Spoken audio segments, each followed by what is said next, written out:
Hi friends, welcome back to channel. ఇవాళ నేను మీకోసం లేస్ కొరియన్ చిల్లీ ఫ్లేవర్ తీసుకొచ్చానండి.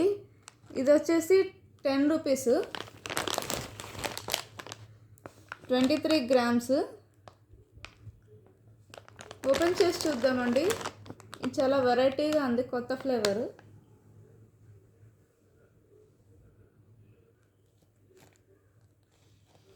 సో చూసారు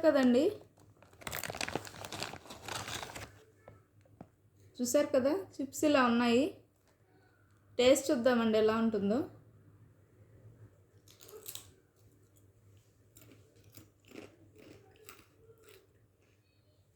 భలే స్పైసీగా ఉందండి. కొరియన్ చిల్లీ ఫ్లేవర్ కదా, కొంచెం స్పైసీగాను చాలా యూనిక్ ఫ్లేవర్గా అనిపిస్తుంది. నాకైతే చాలా బాగా నచ్చింది. ఈవినింగ్ టైంలో స్నాక్స్గా, లేకపోతే పార్టీ టైంలో స్నాక్స్గా చాలా బాగుంటుందండి. మీకు కూడా నచ్చుతుందని అనుకుంటున్నాను. దీనిలో లైట్గా గార్లిక్ ఫ్లేవర్ వస్తుందండి. If you like my video, please like, share and subscribe. Bye.